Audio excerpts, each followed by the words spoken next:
Hey guys, how's it going? So this is a new segment I'm going to try out for the channel. I've got a couple other big projects that are sort of just taking me forever to get through, so I thought I'd just do like a really, just kind of a chill segment where we talk about just news and things that are happening, and then I do some recommendations and stuff like that, some reviews. So it's just this is just a little outlet for me to get some content out onto the channel while I'm trying to wrap up some of the bigger, more ambitious projects. The Jazz Fusion video is a bigger, more ambitious project than the Shibuya-kei video, by a decent amount. Just everything is just like higher production, and I think it's. I think I've gotten a little bit better at doing this since that one came out. It was pretty crazy. I looked at that the other day, and I saw it was 8 months ago. 9 months ago. How long ago did that? 8 months ago? Wow. Damn. That's crazy. It trips me out that I even went ahead and did that a little bit, honestly, because that was honestly a little bit of a turning point for me. Because when I made that, I was also doing, I'd gone back to school for editing, basically. The reason that I'm doing what I'm doing now, which is some like videography and editing work, is because like one of my current clients actually saw my channel and was like, hey, look, nice editing, and hired me. So that was, I owe a lot to this channel in a really weird way, I guess. So that's kind of fun. Let's just jump right into the news here. So I haven't been following this Keigo Oyamada situation really a lot. I mean, the whole thing kind of like weirded me out. And I was like, I feel like I have better things to be focusing on than looking into this. But now there's a couple new things that came out, and this is really interesting. So here we have Blaine Kaplan. Here he is reposting. So this is the statement that Keigo Oyamada made the other day. And this guy's saying, I have known him for 23 years and have only seen a kind and gentle person. Please read with an open mind and heart. Well, let's take a look at the statement that he put out. So he said, this is just a couple days ago. This was on the 17th. So for those of you, I should back up a little bit. For those of you who don't know, it came out that there were some really big allegations of kind of like varying degrees of bullying and assault and other things, depending on kind of like who you talk to. Is Keigo Oyamada, one of the kind of like fathers of modern indie music in Japan, and he was selected to be on the team creating a lot of the music and scoring for the Tokyo Olympics. But at the very last minute, it came out, these allegations came out, and he stepped down. And not only did he step down, but he had to. He's involved in. So he's part of Meta 5, and Meta 5 is like Japan's big super group of like heavyweight electronic musicians. They're pretty crazy, awesome group, but they had the timing sucked because they had this album coming out right around the same time, but it got canceled. So now I think a lot of us in the West are not really clear on, like, I'm not clear on exactly like how guilty is he, how not guilty is he. He came out and he made a big statement, and then somebody else came out and responded to it. So let's check that out as well. So it's a public statement from Keigo Oyamada on September 17th, 2021. In July of 2021, I resigned from the creative team of the opening ceremony of the Tokyo Olympics following reports of past statements in a magazine interview that had said I bullied a classmate when I was a student. Now that the Olympics are over, I wish to clarify the acts. Okay, well, that's interesting that he waited until the Olympics are over. I can kind of see why he might have done that, but let's keep going. What triggered the report was an interview I did 27 years ago, 1994 and 1995, for two magazines, Rockin' on Japan and Quick Japan. It stated that I had talked about bullying that I experienced at school when I was in elementary and junior high school.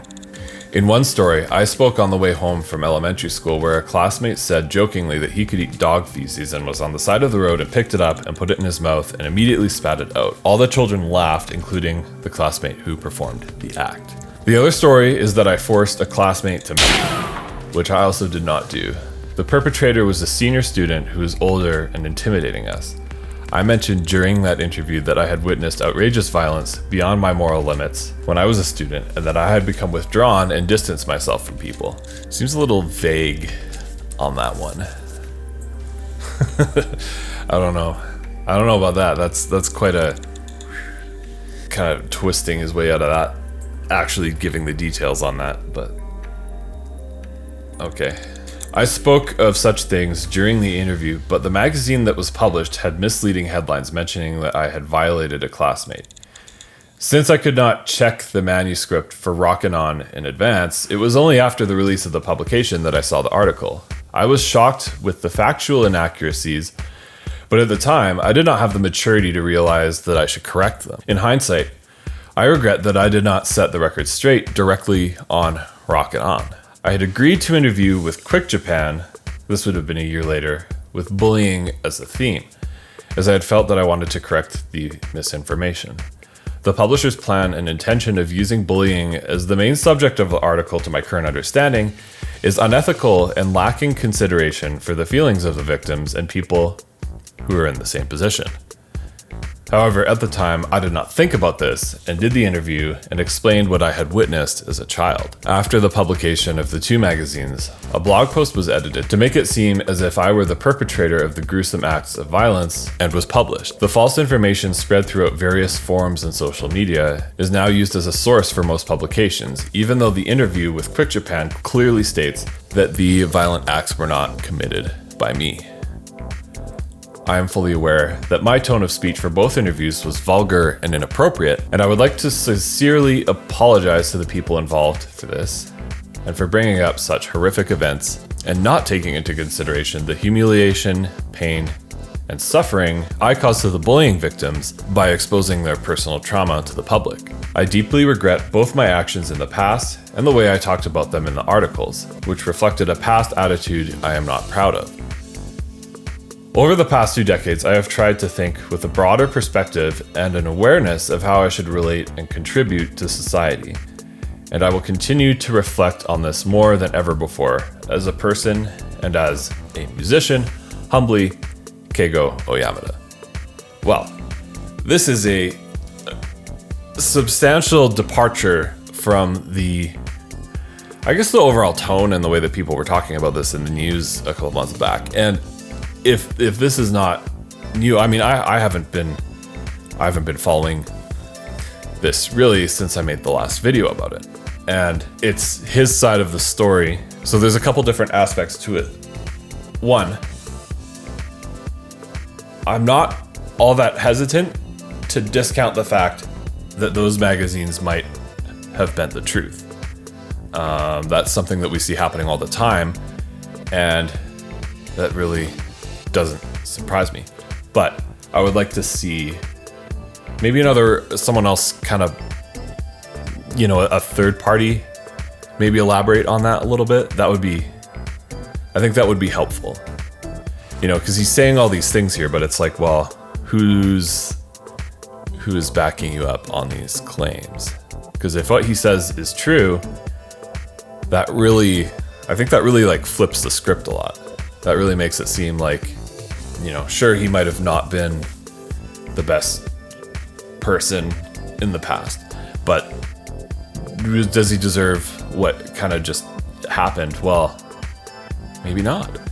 And I think that that's something we need to kind of, not jump to a conclusion about, but maybe just pay attention and let's kind of look at it over the next couple of months and see like what are people who dealt with him in the mid-90s coming out and saying. And so this is where I'd like to kind of reach out to those of you who do live in Japan, and I don't know, I'd like to kind of hear about what is the temperature in surrounding that conversation right now. How do you perceive it? So here we have Yuka C. Honda. This is the founder of Chibomato, music producer, multimedia artist. Let's just take a quick look at her feed here. We've got, yeah, that's exactly how I felt yesterday morning. Mondays. Anyways, she's gone out and put forth a statement about the situation. So let's check out what she has to say here. She says, I met Keigo Oyamada in the 90s at the South by Southwest Festival. Back then, we were just acquaintances and we would send each other music and such. Around 2008, we started to work together with Yoko on albums and in concerts. As in all work, our work can be fraught with various difficulties. Miscommunication, mismanagement, mishaps. When you go through unpleasant situations, you really learn about a person. Keigo was always remarkably kind, understanding, and modest, always extremely cooperative. It comes naturally to him to put himself last in any situation. In the studio, on the road, we always admired his incredible musical talent and felt joy working with him. At the same time, his complete lack of ego stood out even more than the many brilliant ideas that he kept generously sharing and which improved our work. I've only felt gratefulness and admiration of Keigo. I can still see him sleeping upright on a bench in the backstage cafe of the Orpheum Theater when he was so exhausted from jet lag and various troubles. He didn't have his own green room. I felt so sorry. I know this kind of exhaustion well. He only smiled, said, I'm fine, and still rehearsed 12 hours with us. Not a word of complaint. It was remarkable. When this news about Keigo came out, my country of Japan was really on edge. People really didn't want the Olympics to happen and were upset that the chairman of the IOC said that the Olympics could not affect the COVID situation, as if he really knew something about it. The pressure was intense, as was the general level of anxiety. Regarding these revelations about Keigo, the media rode the wave as the flame grew higher. The families of disabled children got really hurt. The media took it further, chasing the flame and not the fact. Indeed, the writer and editor who wrote the original article made a public apology, which was completely overlooked. And the grotesque irony was created that Keigo, who had been bullied, was himself a bully. A total falsification. So I think one thing that we really have to consider is that, yeah, I mean, that's a pretty compelling argument in Keigo's favor.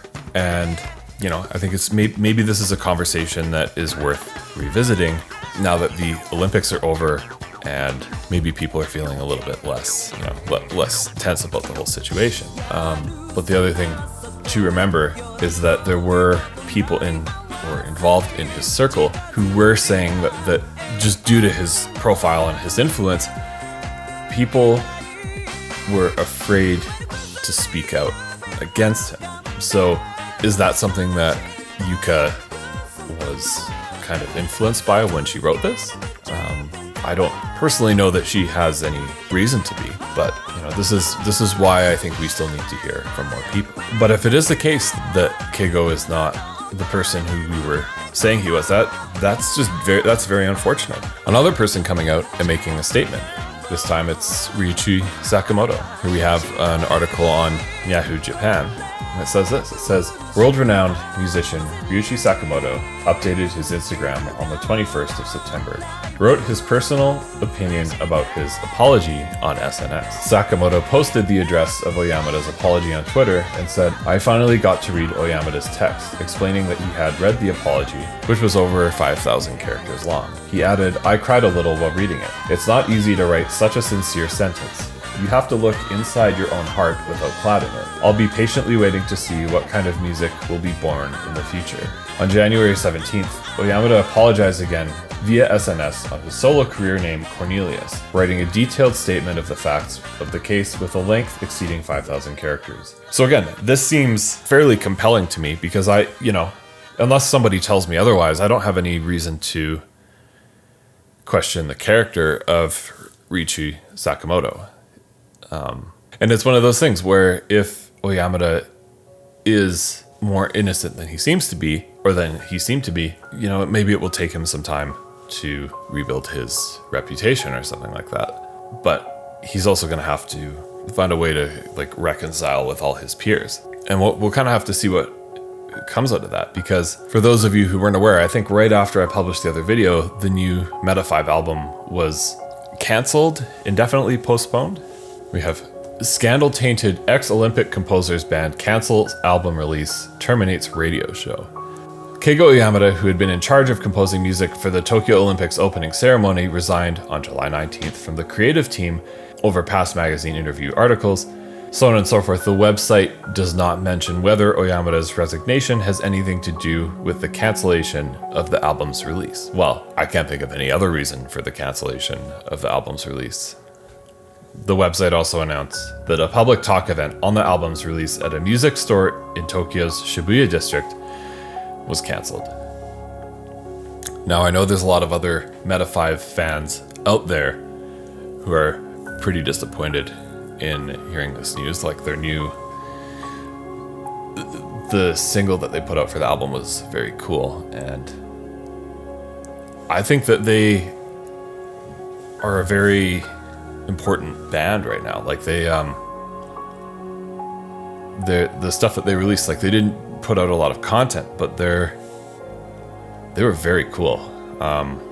Depending on what the public perception of this whole ordeal ends up being, it would be really good to see this album release. So I don't know what needs to happen to change the overall kind of like attitude towards this right now, but I guess we can only really wait and see.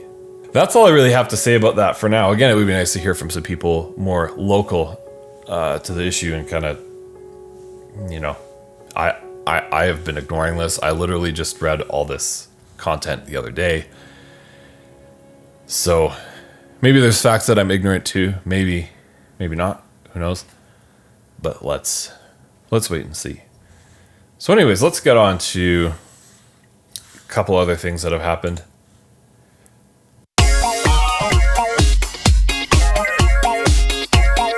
There's a new Perfume release. Check this out. This is a 7-track EP called Polygon Wave. It's super cool. I think it kind of goes back a little bit to their roots. I mean, they have that same sort of like kitschiness to their sound, but it does sound like modern Perfume. I got some really cool album art here. That album art is so cool. The like, I don't know what you call that fashion. It's like future mod 90s something chic, like whatever it is. Plus the really like lazy editing. That's actually like really I think that's really on point. That album art it's good. This person does not agree though. Damn, those covers sure are ugly. And this person says that it is a maxi single, but you know, personally listening to this, the way that they've actually structured this EP, it varies enough through the remixes to make it listenable. Like sometimes someone puts out a EP with like the radio version and then like maybe a full version and then a slight variation. It's like, oh my god, I'm listening to the same tracks like 3 times. I did not feel this when I listened to this EP. It's actually a good it's a good listen from start to finish. I'd really recommend it. It's good to hear Perfume kind of like nailing down on this sound again, because it's like, well, it comes and goes, and if other people put out more music like this, that would be nice. But it sounds like the physical release is available today. That'd be super cool to release on vinyl. I haven't decided if I'm gonna order it yet or not, but it is good. I wasn't so crazy about Perfume. I like Perfume. We're gonna just take a look at this music video.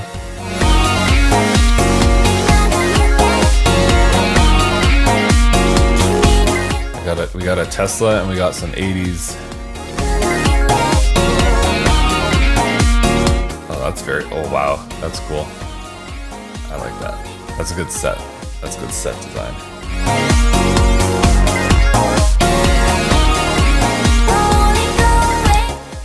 The Tesla driving is not very congruent with the set that they have right there, though. I don't really get it. I don't know why they did that. Maybe they were paid off by Elon Musk.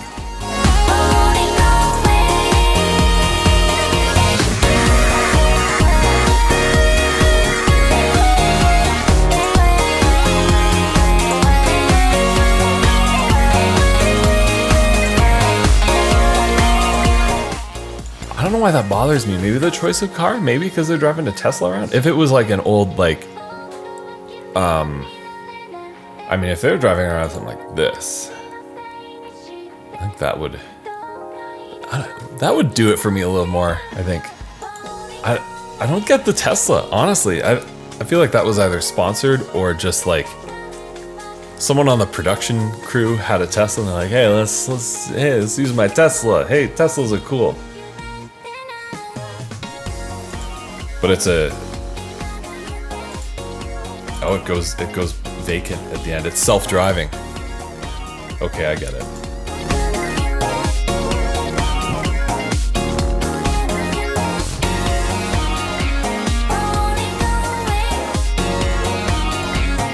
Yeah, it's a cool video. And speaking of other artists who were involved in Shibuya-kei who have put out new content, here's Puffy. Puffy's 12th original album in 10 years, The Puffy, to be released on 9/22, Wednesday. Sorry for the wait, they say. This is actually something of a collaborative project. The album has quite a varied sound just due to the nature of all the different collaborations.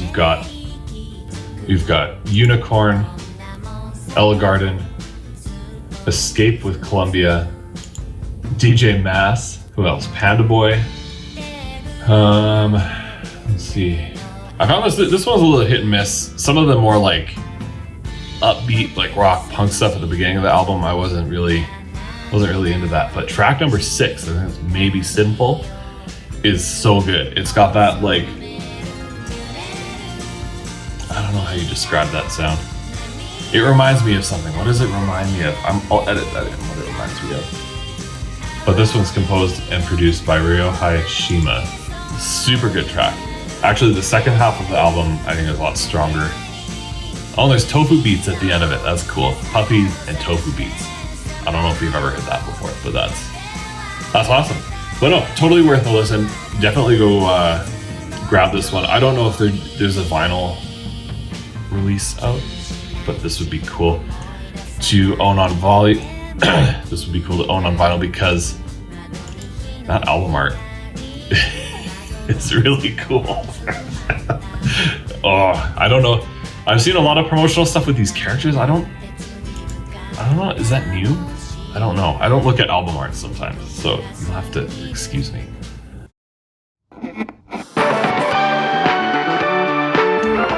And here's Yukika, another classic. This is a city pop artist with Loving You. It's a pretty cool track. This came out, I wasn't expecting to see this come up the other day.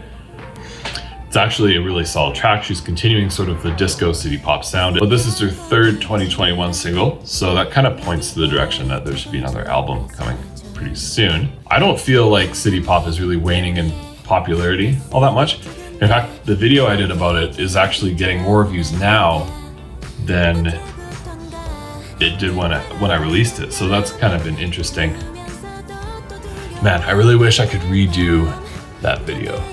If I could redo the video, just make it a little bit more polished and re-record the voice, that would be cool. In fact, I feel like that about my first 2 videos, but then I'm like, well, kind of just need to move on and do new stuff, because there'll be a time, years from now where it's actually appropriate to remake some of those. It sounds a little city pop. It sounds like a little disco city pop, but this could literally be a music video for anything. Got that old gooey on there. She doesn't seem too interested in the aesthetic of it. She's just like,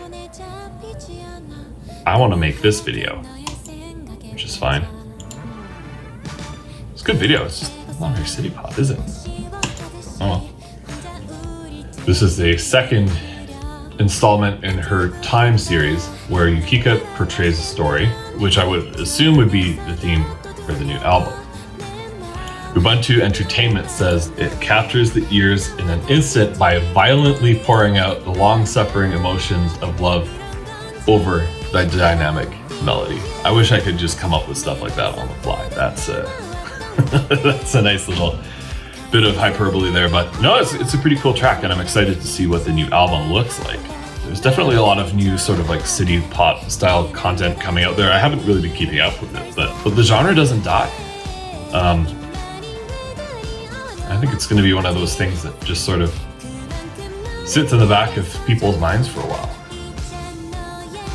So I can get behind that. And speaking of things that sit in the back of people's minds for a while, I'm really into this. So I didn't know about this until recently. There's a group called ICE. This is Kazuyuki Miyauchi and Mayumi Kunioka. Very cool. I don't know exactly how you describe their sound. They're kind of like just a 90s, quirky. They do like quirky house tracks, but they're very, very Shibuya-kei influenced. I didn't know about them before, but I found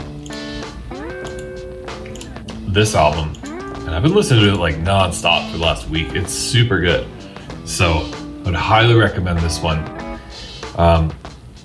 I guess the closest comparison I could make is it reminds me of Everything But the Girl a little bit, but like way more like quirk. They increased the quirkness factor up by a lot. It's funny, I went and I watched this video the other day, and one thing that struck me was how much B-Mani they have in the actual video. They got like DDR here. We've got, there's some Beat Mania somewhere. There's someone playing Beat Mania in this. Where is it? See, I have no idea how Beat Mania made it into this video, but this song, 5 Fathoms, is in, I think it's in Substream. It's in like, it's somewhere between like first and third style Beat Mania 2DX. This song has the appearance, which is, you know, kind of interesting when you look back at it, because if you're into music games at all, I think this is what's missing. We need some good like actual old school or like deep house kind of stuff in games a little bit more. Beat Mania is on 28 Eastrover, which is hilarious. This Strover. I don't get that one. It's funny. There's a long-standing rule that you'll never guess what the next Beat Mania 2DX game is going to be called. And another thing I wouldn't have guessed would be B-Mani going out and doing a huge orchestral production for all of their classic tunes over the last 20 years. This one was actually really cool. So if you're into music games at all, I haven't really properly explained this. B-Mani is like DDR, Beat Mania, Poppin' Music. It's those ones. It's all under Konami's, music game division.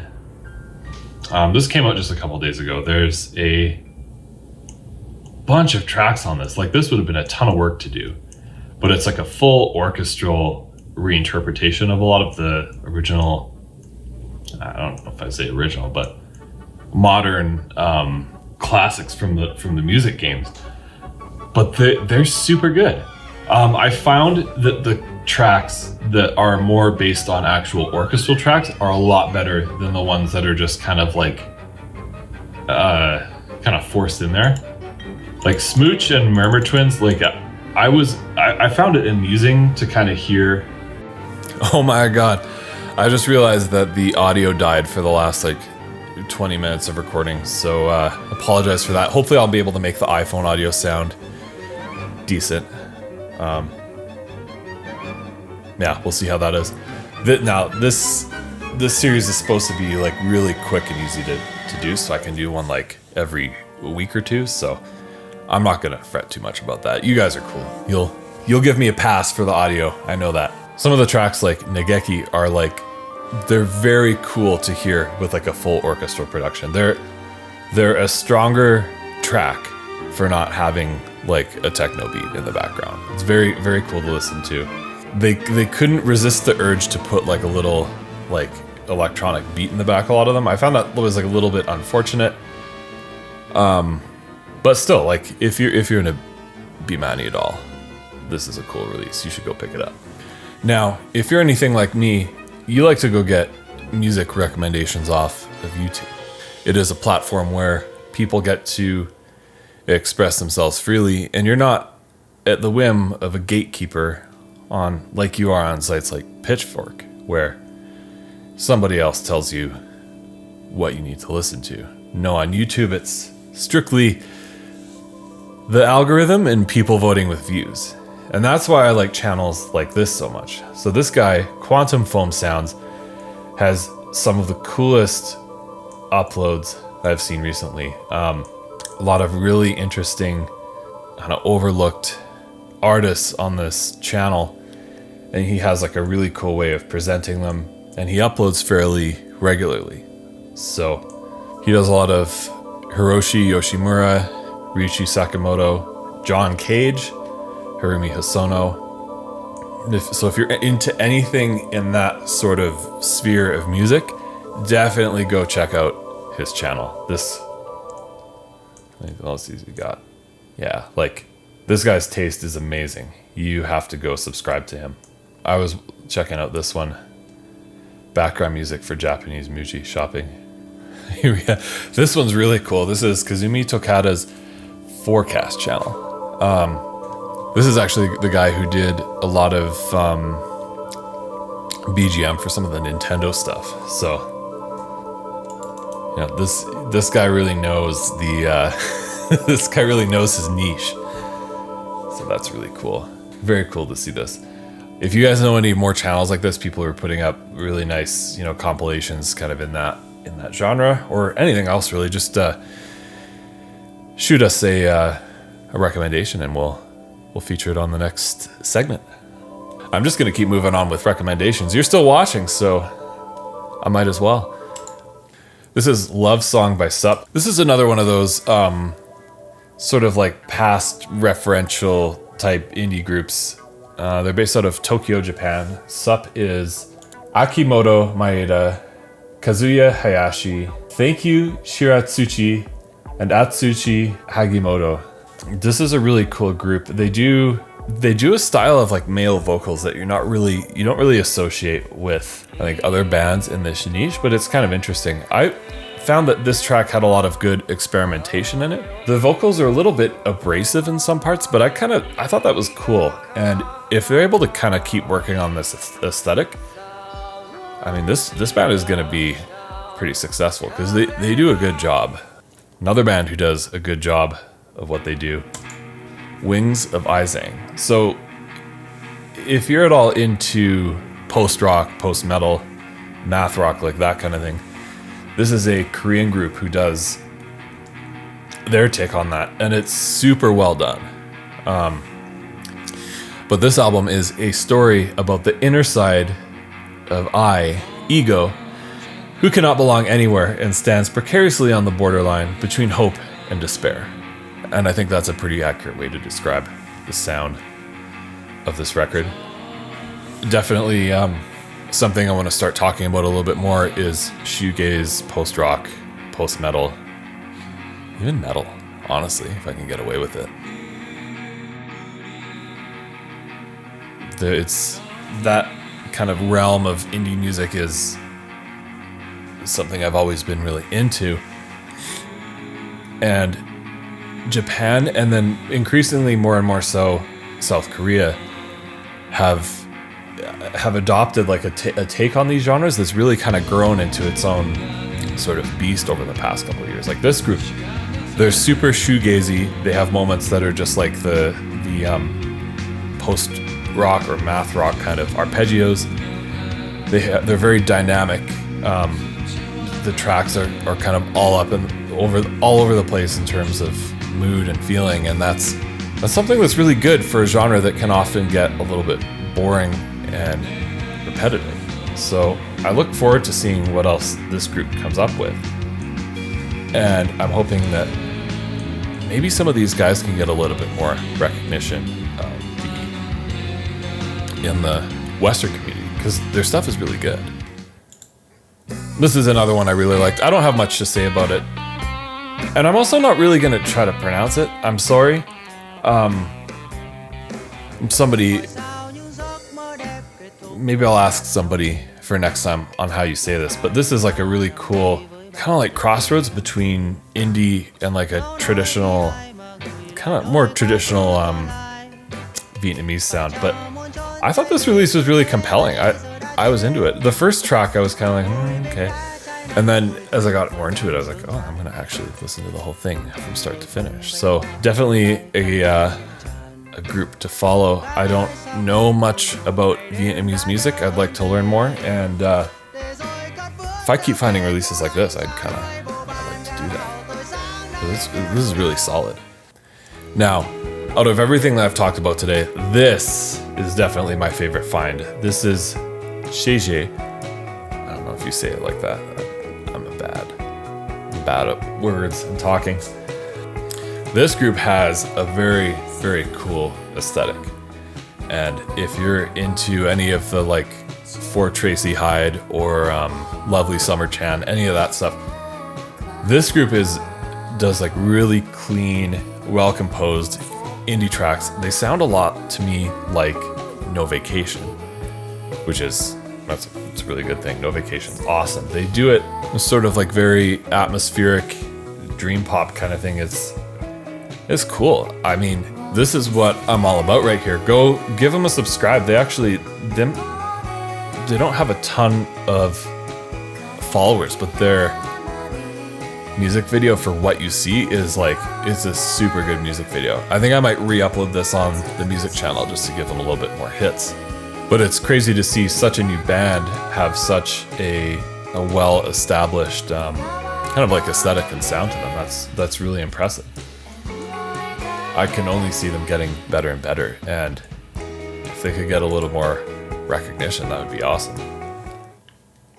Another good track by them, Polly. I think that's the B-side on their EP.